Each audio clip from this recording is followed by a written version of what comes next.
My grandmother died 3 months ago at the age of 92. Her name was Eleanor Hartley, though for most of my life, I just called her Nana. She was a fixture in our family, the matriarch, the keeper of traditions, the one who hosted every holiday and remembered every birthday. She was kind, proper, and seemingly uncomplicated. A widow for 30 years, she lived alone in the same house in suburban Connecticut where she'd raised my mother and uncle. When she passed peacefully in her sleep, we were sad but not devastated. She'd lived a long, full life. We gathered for the funeral, shared memories, and then came the task of clearing out her house. I'm Emma, 31, single, and working remotely as a graphic designer, so I volunteered to spend a week at Nana's house sorting through decades of accumulated possessions. My mother was too emotional to do it, and my uncle lived in California and couldn't take the time off. I didn't mind. I'd always felt close to Nana, and I thought it would be a nice way to say goodbye, surrounded by her things. The house was exactly as I remembered, neat, orderly, filled with the scent of lavender and old books. Nana had been meticulous, so I figured the task would be straightforward. Donate the clothes, pack up the valuables, organize the photographs, sell the furniture. For the first 3 days, that's exactly what I did. I worked systematically through each room, making piles, filling boxes, occasionally crying when I'd find something that triggered a memory. A cookbook with her handwritten notes. A sweater I remembered her wearing. The ceramic birds she'd collected. On the 4th day, I tackled the attic. I'd been in Nana's attic only a handful of times as a child. It was accessible through a pull-down ladder in the hallway ceiling, and it was musty, full of insulation and shadows. Nana rarely went up there, and she'd always discouraged us from exploring it. Just old junk, she'd say. Nothing interesting. But it had to be cleared out before we could sell the house, so up I went with a flashlight and a bottle of water. The attic was larger than I'd remembered, running the full length of the house. It was crammed with boxes, old furniture covered in sheets, and the general debris of a long life. I started near the ladder, working my way methodically through boxes of old Christmas decorations, photo albums from before I was born, my mother's childhood art projects. It was tedious work, hot and dusty. I was about to call it quits for the day when I noticed something in the far corner, tucked behind an old dress form. It was a small wooden chest, maybe 2 feet long and a foot wide, the kind that might have held blankets or linens. Unlike everything else in the attic, which was covered in dust, this chest was relatively clean, as if someone had accessed it recently. I dragged it out into the light filtering through the small attic window. It wasn't locked, just latched. I opened it. Inside were letters. Hundreds of them. Bundled in stacks, tied with ribbon, organized by date. The oldest were yellowed and fragile, dated from the 1940s. The most recent were from the 1990s. I picked up one of the bundles at random and untied the ribbon. The letters were handwritten in beautiful, flowing script. I opened one, dated August 15, 1952, and began to read. My dearest Eleanor. It has been 3 weeks since I last held you, and every moment feels like an eternity. I know the circumstances make this impossible, but I dream of the day when we can be together openly, when I can introduce you to the world as mine and you can do the same. I sat back, confused.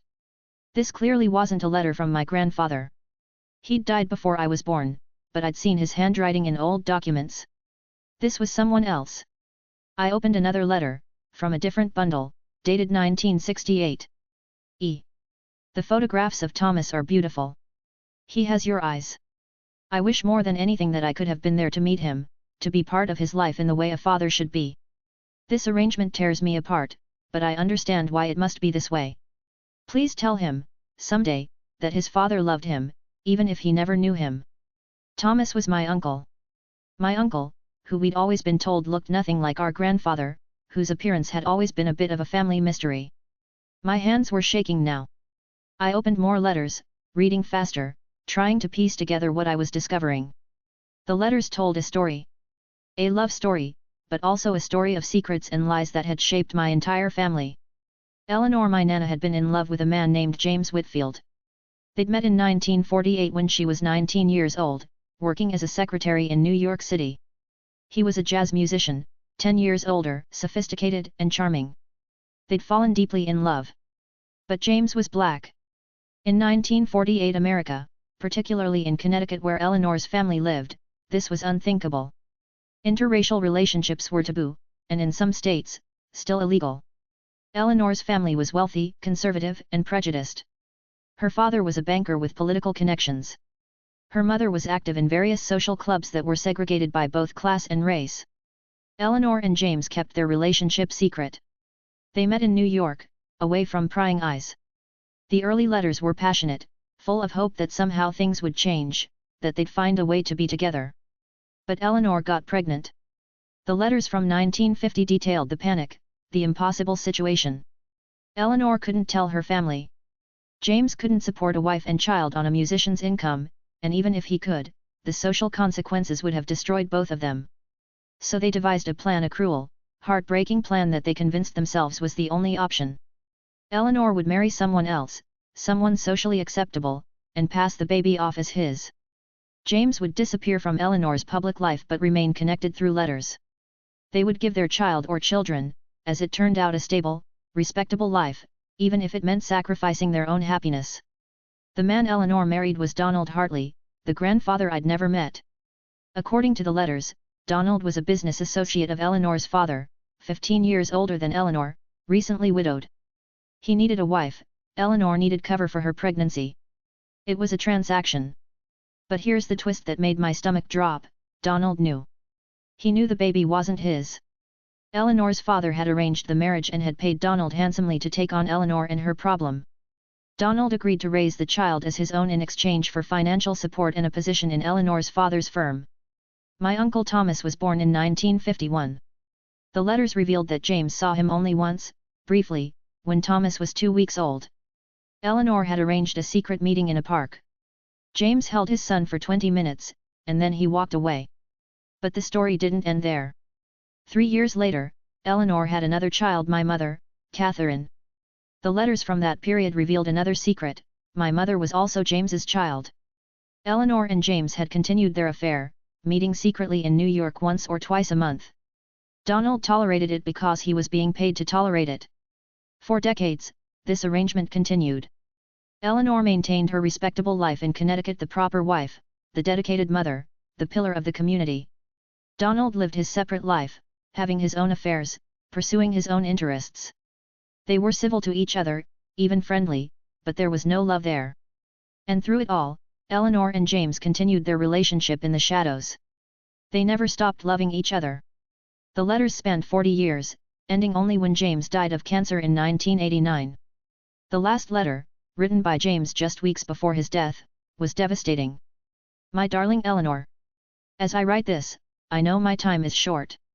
I don't fear death, I fear only leaving you behind. You have been the love of my life, my everything, for 41 years. Not being able to acknowledge you publicly, not being able to raise our children together, not being able to give you the life you deserved, these are my great regrets. But I want you to know that every stolen moment with you was worth it. Every secret meeting, every carefully worded letter, every glimpse of Tom and Catherine from afar, it was all worth it because it meant you were in my life. I hope someday, when the time is right, you'll tell them. I hope they'll understand that the decisions we made came from love, however misguided they may seem. I hope they'll forgive us. Until we meet again, my love. Forever yours, James. I sat in that dusty attic, surrounded by letters, and cried. For Eleanor, for James, for the impossibility of their situation. For my mother and uncle, who had no idea their entire origin story was a fabrication. For myself, suddenly uncertain of who I really was. I spent the rest of the day reading every letter, piecing together the full story. There were also photographs hidden in the chest, pictures of James and Eleanor together, young and in love. Pictures of James holding baby Thomas during that one secret meeting. Pictures of the three of them, Eleanor, Thomas, and Catherine, sent to James over the years so he could watch his children grow up from a distance. There were also legal documents. I found a trust fund document showing that James had set up education funds for both Thomas and Catherine, using a lawyer as an intermediary. The money, I'd always been told, came from grandfather Hartley's wise investments, had actually come from James, carefully structured so that his children would be provided for without anyone knowing the source. I found newspaper clippings about James's musical career. He'd been more successful than I'd expected. He'd played with some well-known jazz groups, had even recorded a few albums. I looked him up on my phone and found his music still available on streaming services. I listened to one of his albums sitting in that attic, and I swear I could hear longing in every note. By the time I climbed down from that attic, I was a different person. I had a secret that would change my family forever, and I had no idea what to do with it. I called my mother that evening. Mom! I need to come visit you. In person. It's important. Is everything okay? Did you find something wrong with the house? Just. I need to talk to you. Face to face. I'll drive down tomorrow. I live in Boston, my parents live in Rhode Island. The next morning, I loaded the chest of letters into my car and made the 2-hour drive. My mother met me at the door, concerned. My father was at work. We sat in her living room, and I told her I'd found something in Nana's attic that she needed to see. I pulled out the letters and handed them to her. You should probably read these. It took her 3 hours to read through enough of them to understand. I watched her face go through every emotion: confusion, disbelief, anger, sadness, and finally, a strange kind of understanding. That explains so much, she finally whispered. I always wondered why Mom was so distant with Dad. Why they seemed more like roommates than spouses. Why Dad didn't seem particularly interested in us as children. Because he wasn't our grandfather, I said quietly. She nodded slowly. James Whitfield. My father. She tested the words, like trying on a new identity. We called my Uncle Thomas next. He flew out from California the following week. The three of us sat together and went through everything: every letter, every photograph, every document. Uncle Tom was angry at first. She lied to us our entire lives. They all did. But as we read more, as we understood the context of the era they lived in, the anger softened into something more complicated. They were trapped, my mother said. Can you imagine? Being in love but knowing you could never be together openly? That your children would be ostracized, that you'd both be destroyed socially and economically.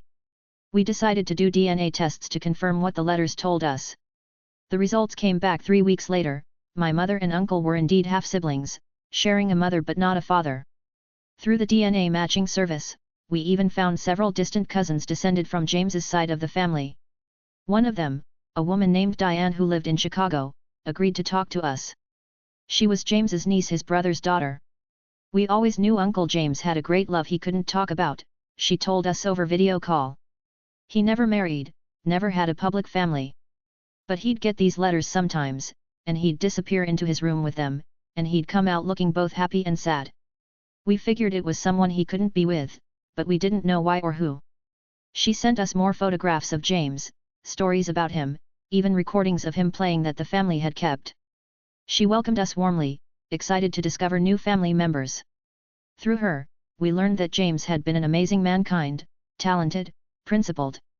He'd been active in the civil rights movement, had mentored young musicians, had lived a life of integrity despite the heartbreak at its center.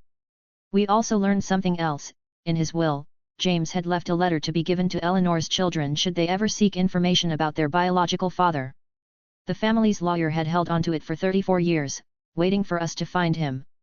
The letter was everything we needed to hear. James explained the circumstances of their relationship, the decisions that had been made, and the love that had motivated everything. He apologized for not being present in their lives. But he also expressed pride in the people they'd become. He'd kept tabs on them from afar. He hoped they would understand and forgive. I want you to know, he wrote, that you were never unwanted. You were desperately wanted, by both your mother and me. We gave you up not out of lack of love, but out of too much love. We wanted you to have opportunities in a life that we couldn't give you together. Right or wrong, that was our choice, made out of love. My mother framed that letter. It hangs in her bedroom now. As for Donald Hartley, the man we'd called grandfather, we learned more about him too. Through old documents and conversations with elderly family friends, we discovered that he'd been a decent man caught in a strange arrangement. He'd provided for Eleanor and the children financially, had given them his name and his protection. But he'd lived his own life, had his own relationships. When he died of a heart attack in 1993, Eleanor had grieved, but not in the way a woman grieves a beloved husband. She'd grieved a friend, a partner in a decades-long necessary deception. The biggest question remained: why hadn't Eleanor told us after James died? She'd had 30 years to reveal the truth. Why take it to her grave? I think I found the answer in one of the last journal entries I discovered in her house, dated just a few months before she died. I've been thinking lately about whether I should tell Catherine and Thomas the truth about their father. Part of me wants to they deserve to know where they came from. But another part of me fears what the knowledge would do to them, how it might change their understanding of their lives. James and I made our choices long ago. We lived with the consequences. Is it fair to burden them with our secrets now, when everyone who made those decisions is gone or dying? Would it bring them peace or just confusion and pain? I've decided to leave the letters where they are. If they're meant to find them, they will. If not, perhaps it's better this way. Some stories are meant to stay buried with those who lived them. She'd left the choice to fate, and fate had decided we should know. The revelations changed our family in profound ways. My mother, who had always been proud of her pure Connecticut lineage, had to reconstruct her identity. She started researching her Black heritage, connecting with James's extended family, learning about a culture she'd never known was partly her own. Uncle Tom, who had spent his life feeling like he never quite fit in the Hartley family, suddenly understood why. He'd always been drawn to music, had played saxophone in college but gave it up for a practical career in finance. Now he's taking lessons again, trying to connect with the father he never knew through the art James had loved. As for me, I've been grappling with what this means for my own identity. I'm a quarter Black, something I never knew. It doesn't change who I am, but it adds layers to my understanding of myself, my family, and the complicated history we carry. We've had to decide what to tell the extended family. Some of Eleanor's generation are still alive, her sister, now 95, living in a nursing home. Some cousins. Friends who knew Eleanor and Donald. We decided to be honest. We owed that much to James's memory. The reactions were mixed. Eleanor's sister admitted she'd suspected something. She'd seen Eleanor and James together once, by accident, in New York in 1955. She'd never told anyone. It was a different time, she said. I figured if Eleanor wanted to keep it secret, it wasn't my place to expose her. Some of the older generation were judgmental. A few distant cousins stopped speaking to us, unable or unwilling to accept the truth. But most people were sympathetic, even moved by the love story at the heart of the deception. We held a small memorial service for James, 66 years after his death. His niece Diane flew out from Chicago. We played recordings of his music. My mother and uncle spoke about the father they'd never known but had finally discovered. We buried a symbolic marker next to Eleanor's grave. They couldn't be together in life, but at least they could rest side by side in memory. The local historical society got interested in the story. With our permission, they created an exhibit about interracial relationships in mid-century Connecticut, using Eleanor and James's letters, with names changed, as a centerpiece. It was surprisingly popular, drawing people from across the state. Many older visitors shared their own stories of forbidden relationships, secret loves, families torn apart by prejudice. The exhibit included some of James's music and photographs, celebrating not just the love story but his contributions to jazz. It felt like a way of finally acknowledging him publicly, of saying his name and his worth after decades of enforced silence. I've spent a lot of time thinking about Eleanor and her choices. Was she brave or cowardly? Did she sacrifice her happiness for her children's well-being, or did she take the easy way out, choosing social acceptance over true love? I think the answer is, both. She was human, complicated, flawed. She made the choices she thought she had to make in the context of her time. Were they the right choices? I don't know. They gave my mother and uncle stable childhoods, education, opportunities. But they also denied them their true father, their full heritage, and an honest understanding of their origins. And James, I think about him too. He could have walked away completely, started fresh with someone else. But he didn't. He maintained his connection to Eleanor and his children through letters, sent money for their education, kept watch from afar. He sacrificed his own chance at a conventional family for the woman he loved and the children he couldn't claim. There's something both beautiful and tragic in that level of devotion. My mother has been working on a book about the experience. She's calling it Letters from the Attic, A Family's Hidden History. She's processing her feelings through writing, trying to make sense of a life that turned out to be built on a foundation she never knew existed. Uncle Tom has recorded an album of jazz standards, dedicated to James. He's not as talented as his father was, but the music is heartfelt. He says playing makes him feel connected to a man he never met but who shaped his life in invisible ways. As for Nana Eleanor, my feelings about her are complicated now. I loved her, and I still do, but I see her differently. She wasn't just the sweet grandmother who baked cookies and remembered birthdays. She was a woman who lived a double life for decades, who made impossible choices in an impossible situation, who loved passionately and secretly, who carried enormous burdens with grace and silence. I found one more thing in that attic, tucked into the very bottom of the chest. It was a small journal. Eleanor's private thoughts from the last year of her life. Most of it was mundane notes about doctor's appointments, reminders about bills, observations about the weather. But there was one entry that I think about often. I dreamed about James last night. We were young again, dancing in that club in Harlem where we went on our third date. No one was watching us, no one was judging. We were just two people in love, dancing. When I woke up, I felt such peace. I think I'm ready now. Ready to let go of this life and see if there's another one where we can finally be together the way we always should have been. She died 3 weeks after writing that entry. I choose to believe they're together now, wherever that is. Dancing in some cosmic jazz club where the color of your skin doesn't matter, where love doesn't have to hide, where they can finally be what they always were, two people who loved each other across impossible barriers and never stopped. The house sold last month. A young family bought it, a mixed-race couple with 2 kids. When I met them at the closing, I almost told them the story. But I decided to keep it to myself. The house holds Eleanor and James's secret, and now it will hold new stories, new lives, new loves. Before I handed over the keys, I went to the attic one last time. I stood in the spot where I'd found the chest of letters, and I whispered, "Thank you for letting me find them, Nana. Thank you for trusting us with your truth." I don't know if she could hear me, wherever she is. But I like to think she could. Finding those letters has changed everything. It's changed how I understand my family, my history, myself. It's connected me to a heritage I didn't know I had and a love story I never knew existed. It's shown me that people are always more complicated than they appear, that everyone carries secrets, and that sometimes those secrets are born not from shame but from circumstances beyond anyone's control. I've started volunteering with an organization that helps adopted children and donor-conceived people find their biological families.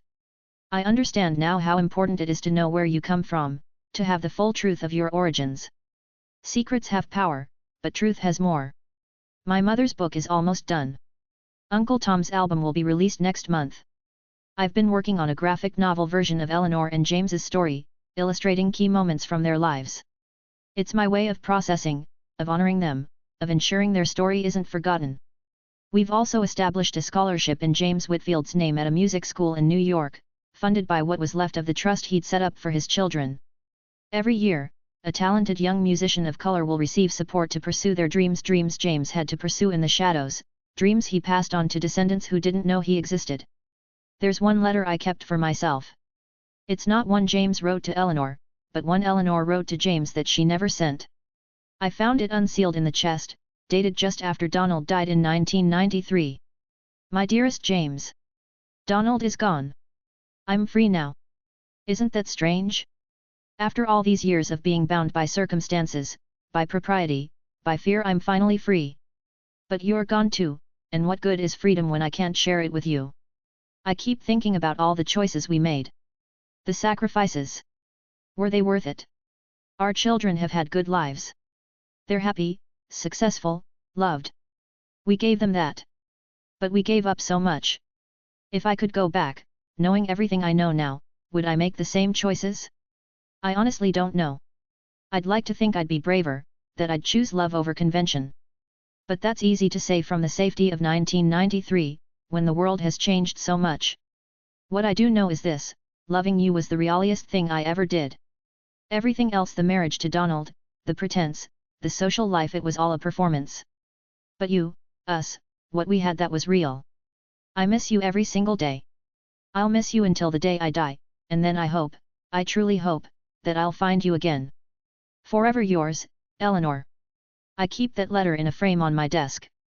It reminds me that love is complicated, that people make difficult choices for reasons we can't always understand, and that sometimes the most profound love stories are the ones that never get to have happy endings. At least, not in this life. My mother asked me recently if I was angry at Eleanor for keeping the secret. I thought about it for a long time before answering.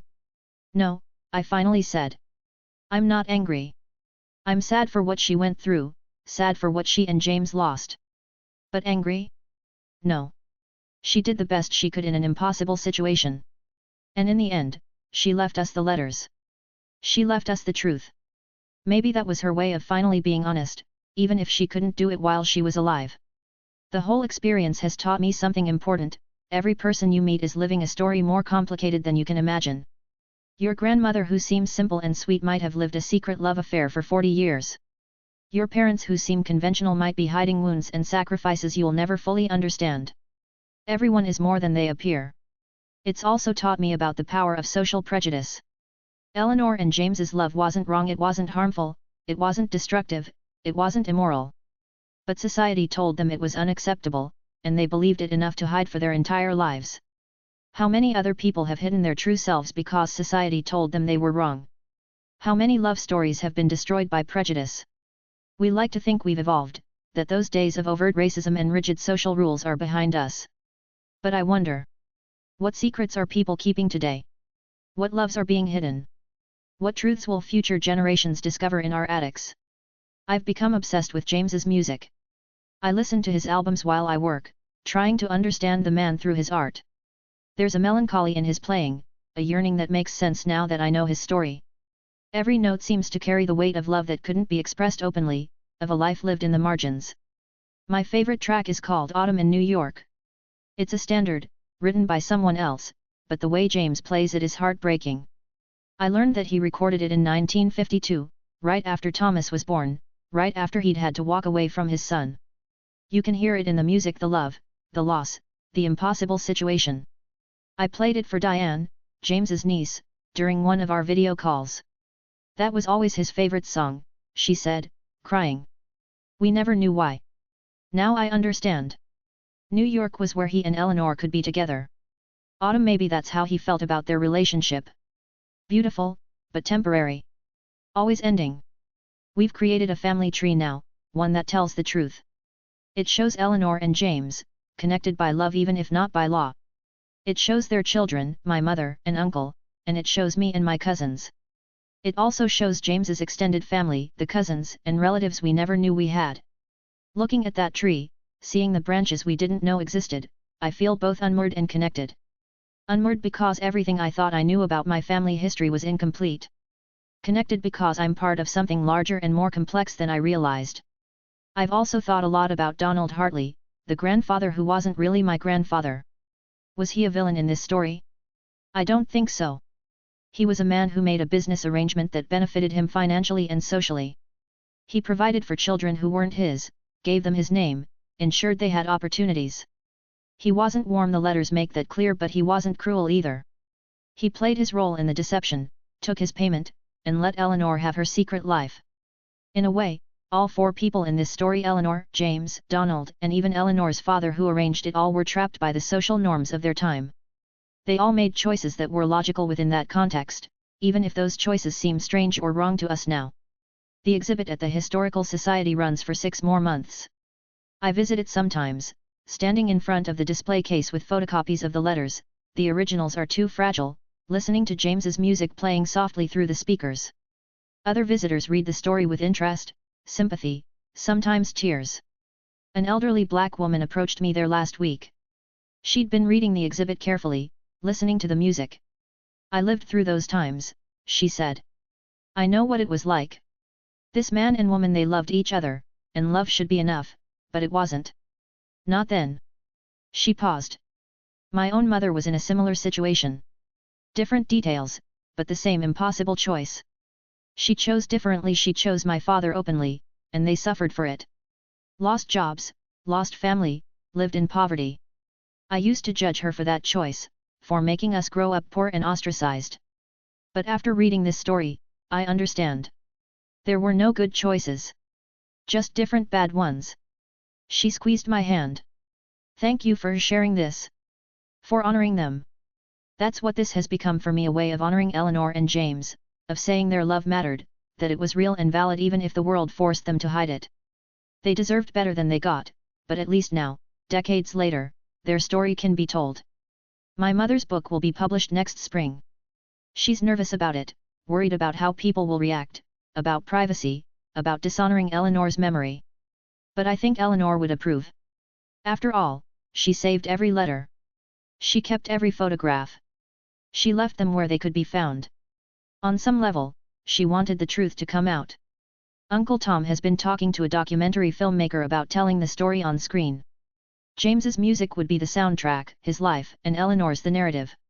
It would be a love story, but also a historical piece about race relations, social prejudice, and the hidden lives people led during that era. I'm not sure how I feel about that level of publicity, but it's not my decision alone. This story belongs to all of us now, the family that inherited it. What I do know is that I'm grateful I found those letters. Yes. It was shocking.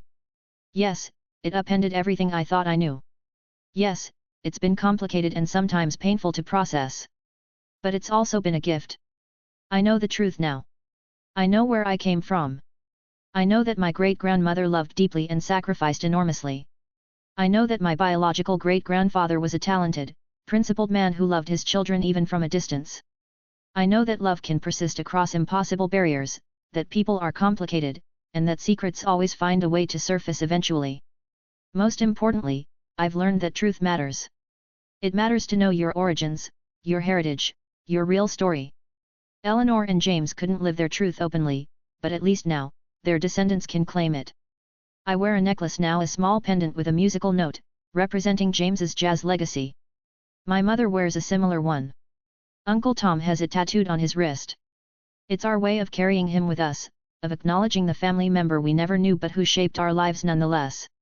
Sometimes I wonder what would have happened if Eleanor and James had been born in a different time, or if they'd been braver, or if society had been more accepting. Would they have married? Would my mother and uncle have grown up with their real father? Would the family have been happier? But that's pointless speculation. We can't change the past. We can only understand it, learn from it, and honor those who lived through it. The house in Connecticut has new life now. The family who bought it sends me photos occasionally, their kids playing in the yard where my mother and uncle played, holiday decorations on the mantle where Eleanor once placed them. Life goes on. Houses hold their secrets and then release them and then hold new ones. I like to think that somewhere, in whatever comes after this life, Eleanor and James are finally together. No more sneaking around, no more secret letters, no more painful goodbyes. Just two people who loved each other, finally free to be together openly. That's my hope, anyway. That love, if it's strong enough, finds a way to persist. That secrets, once revealed, can bring healing rather than just pain. That families, even when they discover they're built on lies, can rebuild themselves on truth. My grandmother lived a double life. She was Eleanor Hartley, respectable widow and community pillar. But she was also Eleanor Whitfield in spirit, the great love of James Whitfield's life, the mother of his children, the keeper of their secret history. Both versions of her were real. Both mattered. And now, finally, 3 months after her death, both can be acknowledged. I think she'd be okay with that.